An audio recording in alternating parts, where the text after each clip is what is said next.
Welcome to the HerStory Circle podcast, the podcast that brings you the extraordinary tales of everyday women who are changing the world. I'm your host, Gertrude Mache, and I'd like to acknowledge traditional custodians of the land on which we meet today. I also like to pay my respects to elders, past, present, and emerging. Every week, we dive into the lives, challenges, and triumphs of women from all four corners of the globe. We're here to inspire, enlighten, and connect, sharing stories that uplift and empower.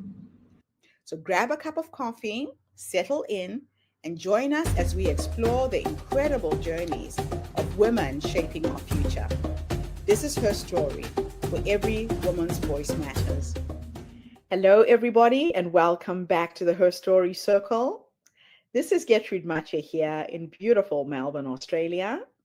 And today I am graced with the presence of yet another fascinating woman. Welcome, welcome to our tribe. Please tell everybody your full name, where you're based, and share your story with us today. Hi, I'm Pamela Verner, but I recently got married, so my last name is Skaar, but my writing name is Pamela Verner. Okay, I'm from the western suburbs of Chicago, and ultimately this is my story. I was born in Cedar Falls, Iowa, the middle child of 5 kids right after the war, and my dad was in the war and came back home and had 5 more kids, 5 kids. But I got married when I was 20, had my first child 9 months after getting married. I now have 3 children, 3 daughters, 3 sons-in-law, 6 grandchildren. But my first husband died after 37 years of marriage. Quite frankly, really 37 years of a beautiful marriage. And I refused to date anybody for 17 years, wasn't interested until all of a sudden this man very suddenly walked into my life, and ultimately really fairly soon we got married, and I'm so grateful. So we've been married about 1.5 years now, maybe. We don't, of course, have any children. But so I have a big family because he has a daughter and is married and all that. So we've got a large gathering. The thing is, I'm living a lovely, wonderful life right now. But there was a time, and actually a fairly lengthy time, where it was pretty awful. We were relatively poor when I was growing up. My parents, my mother was depressed, and they both were withdrawn. Basically, all 5 of us kids raised ourselves, in spite of the fact that I have learned, I know for sure, they loved us. But at the time when I was young, I didn't feel loved or safe or anything. Got married to a man, my first marriage, who was wonderful, but he was an alcoholic. And I got very depressed because of that, did not understand alcoholism. So I went into therapy. My first therapist, I was young, I didn't have any education or hardly any education, and was very quiet and shy. And this therapist used my vulnerability and told me that the way to feel better about my life would to be sexual with him. And I never said yes to this, but I never said no either. I wanted to, but didn't know how, because I was very shy and weak, even in every single way, quiet. But what ultimately happened is that my mother died, and I had made a promise to her that I was going to live a better life, that I was going to live a good life. She was recognizing at the end of her life that she wished she had done better, and she wanted me to do better. So ultimately, after quite a bit of struggle, and after she died, I recognized very clearly that what I needed to do was to leave that therapist. Quite frankly, actually, she came to me as a spirit, in spirit form, and convinced me that's what I needed to do, and that I needed to go to college. That's what I did. Told my husband he had to stop drinking. Believe it or not, he actually did. He entered recovery and became an incredible man. And I didn't confront the therapist. What I did is I actually went to a lawyer and sued him. And pulled his license, and then I went to graduate school and became a therapist myself. So he left town and I became a therapist. I worked with alcoholism and addictions in a treatment center for a number of years and then went into private practice. But when my first husband started going through, he had cancer. When he went through the process of dying, I basically put everything on hold and took care of him as he died. And it was, even though it was outrageously painful, it also was incredibly beautiful because we connected so deeply. It was really something. And he died. And then I went into a cave where I didn't want to do anything. And I didn't go back into practice yet, although I still kept my license. And then what I did is after some time, I wrote a piece because my first husband wanted me to write. He'd always said, "Write, Pam, write." So I wrote a piece about a cousin who died in World War II before I was born, that in our family, he came to tell our family what happened to him before the information was released by our government. Actually, a year before the information was released by our government. He told my grandma what happened, and she told everybody. So we knew, this was before I was born, but our family knew. And so my husband wanted me to write about Guy. And so long after he died, I finally sat down, I did research, and I wrote about him. It was so painful to read all he had been through. What happened is I took that piece of writing to a writing group, and everybody in the group said I should write more about it. Then I wrote about him coming to me and telling me how he forgave the Japanese for all, and he was brutalized, but how he had actually forgiven the Japanese. And he told me that, "Do not weep for me. My life was just as it needed to be," which was for me really profound. Like, how could somebody say that after all the brutality he had been through? And I thought about how that related to the lives we all live. And the life I lived as a victim, in a sense, of the therapist and all we go through. And he forgave. And so it really put me on I was already on a very deep search because I'd struggled very deeply with suicide. And by this time was beyond suicide, but it put me in even deeper to look for even a deeper forgiveness. So I ultimately decided to write about how I found my way through the depression, being a victim, letting go of victim consciousness, which I believe is the essential human task, because we won't really have freedom unless we let go of that. Let go of victim consciousness and learn not to take things personally, which is a profound freedom, is to not take things personally. Much easier said than done, but oh my God, it's incredible. It's a great freedom. So then I wrote a book about it, about my whole path at the encouragement of Guy. So I guess I could say that's my story. Wow, Pam, it sounds like you have been through a lot in your life. And now you've come to a point where you're sharing your story to inspire, to energize. Let's start off with the book Yeah. and delve a little bit into the book. So the book is called Breathing into the Light. Yes. It delves into walking off the battlefield of victim, rescuer, persecutor consciousness. How would you describe the inner transformation that someone unfamiliar with these concepts would understand?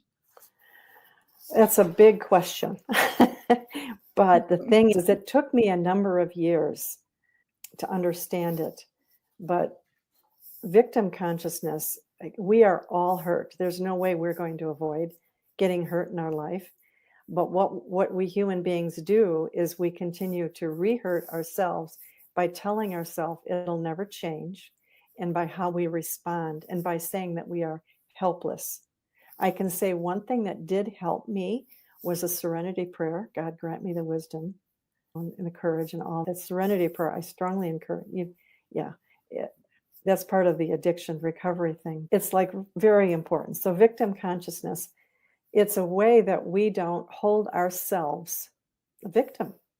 And the only way that we ultimately can do that is if we recognize that we are the choice makers in our life. For example, if I'm a victim, I was a victim once, let's say a moment ago. I'm not a victim now. And the way we continue, we re-victimize ourselves by what we tell ourselves, how we choose our inner beliefs and our inner attitudes and what we say to ourselves. That's essential. But it's very hard to let that go because it's the consciousness of our world right now, our country, this country in the United States. I can't speak for the rest of the world, but I think it's humanity's challenge right now is to let go of victim consciousness to where we feel that we are not in control of our own lives. So ultimately, I would say one thing regarding that is the word choice. What I recognized is that my choice was how I stepped out of victim consciousness, is that this is my choice. And it was essential with regard to suing that therapist. It was the most frightening thing I've ever done, really, was to sue him because that was being public about what happened and I'd never told anyone. But I felt like I was jumping out of a 150-story building, basically claiming I have a right to live and I have a right to my own choice and I have a right to say no to him. Suing him was saying no. And that was at least the beginning of my step off the battlefield. But there were more. It's a process. It takes a while. You mentioned sacred synchronicities and mystical experiences that guided your life. Yes. Can you share one of those moments that profoundly shaped your spiritual journey? Yes, there are so many, really. But I will share the first one that I ever had. It was on Mozart Street, and I wasn't even 5 years old. I remember it. I remember it very well. I was racing on a scooter with a neighbor. She got mad at me. I probably beat her on the scooter is what it probably happened. She told me the devil was living under our steps. The thing is I had never heard of the devil. She told me the devil's living under the steps and he's going to take you when you die. I'd never heard of death. I'd never heard of any. I never thought of time. I never thought of any. I wasn't even 5 years old. But what happened is I thought, I'm going to look under the steps and see if there is a devil there. So I went and I looked. And what happened was a profound experience where I felt, it's like it was like a download of information where like the information was, you've lived before. I had been asking my mom just that morning about memories that she said I didn't have, but I did have. And she said, it said, you've lived before and everybody has. And the life we live here, the life I was living on Mozart Street is one life, but there are many lives we'll all live. And we have, which is our personality, but we have who we are and a knowing of who we are much deeper than this personality. And we are all held within a huge universal love and no one is ever left out and we are always safe. It was like being kissed by a rose and held. And it was something that I always remembered. But the thing is, I am sure that one of the parts of that message was, don't share this with anyone else. Because I quite frankly think if I'd gone back and told my mother, she would have said, no, come on, no. Mm-hmm. And it would have convinced me that it wasn't true. But I held it. And given how painfully difficult my life was later, that particular piece of information and that experience held me solid that there's a reason for everybody to live. Mm-hmm. There's a reason we're here and we are absolutely loved. It was just hard for me to hold that. I knew that was in another world, but what about this world I live in? It was difficult to join the two. Like, how do you do that? So that was like, I would say, a mystical experience. That is beautiful. Now, forgiveness is a reoccurring theme in your story. Yeah. What role has forgiveness played in your healing, and how can others cultivate it in their lives? I would say for me and for my healing, forgiveness is foundational. Healing doesn't happen without forgiveness.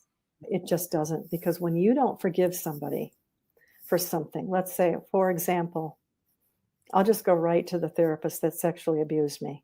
If I didn't forgive him, on some level, he was still holding me in a vicious circle of shame and blame and self-criticism. It's like the only way to get out of that vicious circle is to forgive. The thing is, forgiving does not involve just forgiving the other person. It also involves forgiving myself. Mm-hmm. And that was the first struggle I had, because I was so suicidal. I wanted to kill myself for that. How could I kill myself if I have 3 daughters? What legacy would I be leaving them? I didn't want to leave them that legacy. I really worked at forgiving myself, and it was years before I ultimately completely forgave him. But what I recognized in this forgiveness and the freedom that comes, really huge freedom that comes from it, is that the difficult things that happen to us, like that therapist or anything, in a sense, I say this: grace comes in many packages, most of them disguised as something else. And in a sense, that was a form of grace, even though I'm not saying it was a good experience, but I learned so much, and I became my own person through dealing with the horrific experience. I had to fight my way through. I really did. I had to fight to save my life. I had to fight for people to hear me. I had to fight. It really did.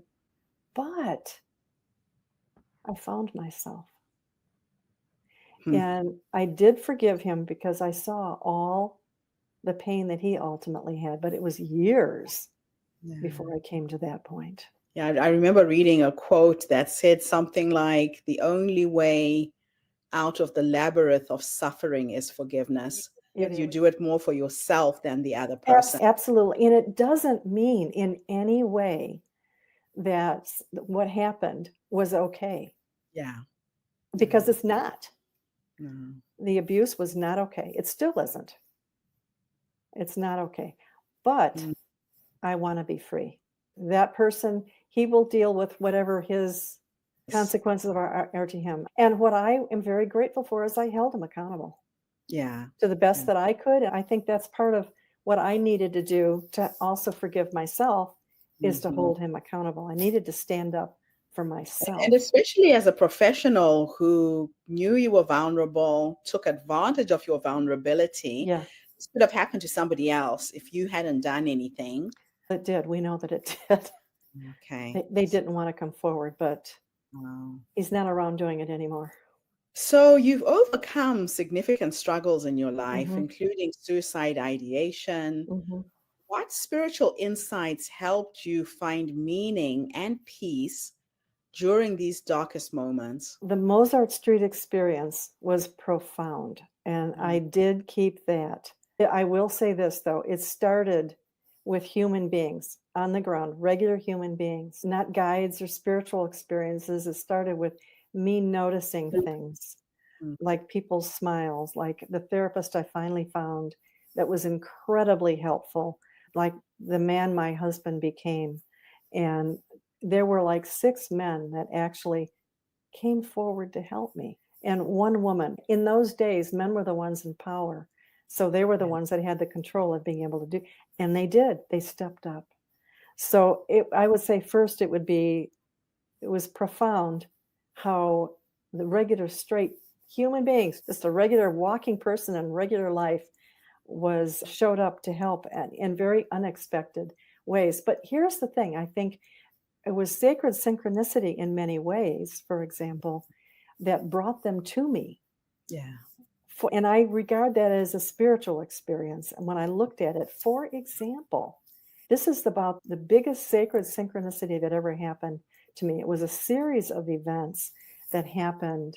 I had a dream. This is when I was just starting undergraduate school, and I had not fully separated from the therapist, the bad one, yet.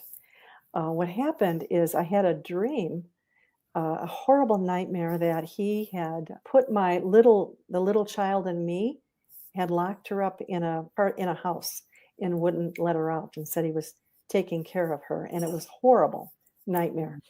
Right after that, next morning, I had to go to my class, and the first class I had was medical ethics. The professor, his topic for that particular day was sexual contact between therapist and client, which was, I'd never heard of anything like that. It was like, what? And he shared how it is unethical and abusive and all that. And this was all new information.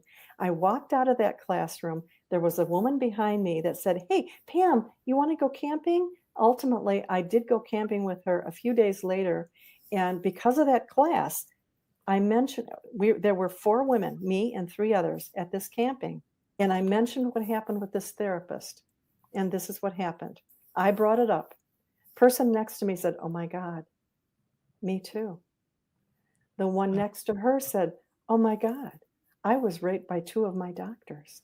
And the one next to her said, "Oh my God, I'm currently having an affair with my cardiologist." Now that to me is a sacred synchronicity, but it didn't end there. There was another experience which provoked me to realize that I needed to stand up for my little girl, because one of the mothers had left her kids somewhere and she didn't, to go see a guy. And she was calling for her mother, just like in my dream. So the next day, one of the women and I went to see the professor, and we told him, this is what happened to us. And this is what he said. His mouth dropped and he said, "Oh my God, the reason that was such a topic is because my neighbor told me that was her experience." So then what he did is he told me all about the state of Illinois laws about licensing. I knew nothing about that. He gave me the name of a lawyer in the city, a big city lawyer that I could go to for malpractice, and recommended I do. I did do that. That happened within about 6 days, all of that. That's just incredible, Pam. It was. You can't make that stuff up. If you did, you'd say that can't be true, but it was. Yeah. This is how spirit works. When something is out of alignment, It does. It magical absolutely. things happen. And people are used to be part of that. And the thing is to see that. So it was human beings that, but I did ultimately see the spirit of it. I was so in crisis at the time, but it was incredible.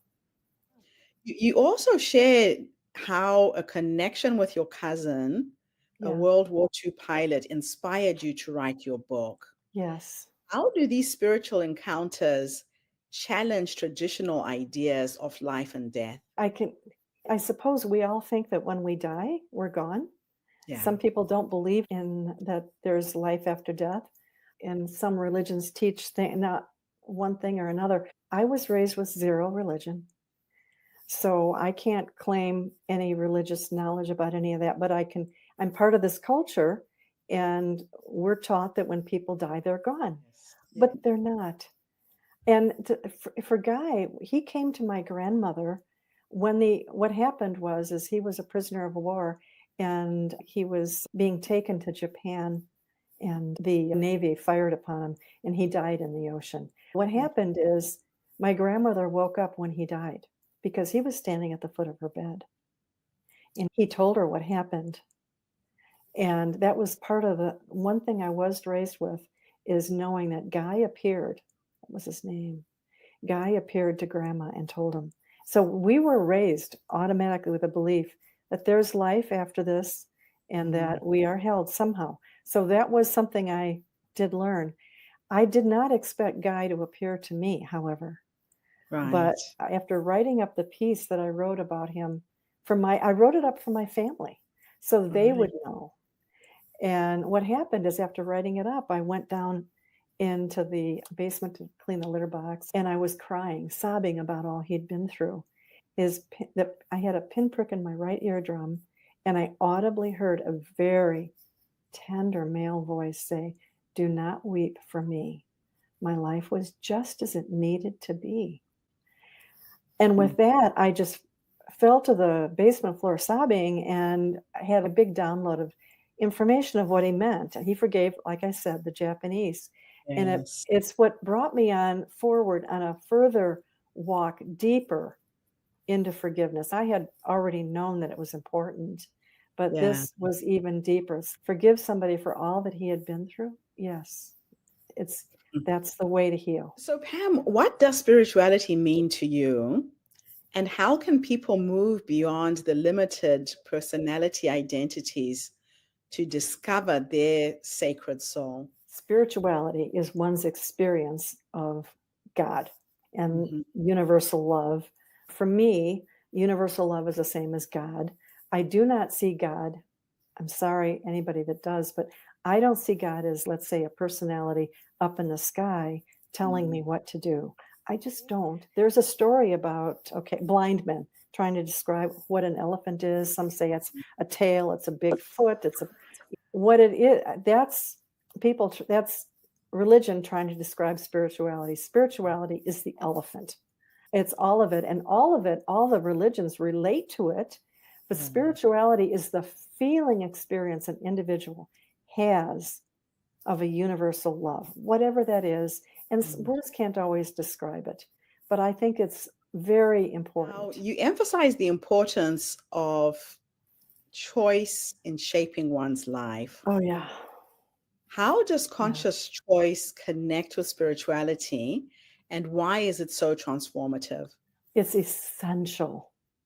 Okay, so let me tell you my first experience being, in a sense, tutored about choice. When I was between 8 and 9 years old, I wanted to kill myself. And what I did, I wanted to kill myself because I had been abandoned with appendicitis, because my parents were poor and had no insurance. And I wanted to die. I went into the bathroom and I grabbed a bottle of ammonia, unscrewed the top, took the bottle, put it right up to my lips, almost drinking it right there. And all of a sudden, I know this is strange, but it's true. In front of me was I would say, like a spirit guide. And we had a conversation. And basically, now I couldn't see him well enough to see his face. I never see the face of any of these guides. I just feel their presence. But I felt his presence. And he said, "You're just a kid right now. You don't have to do this."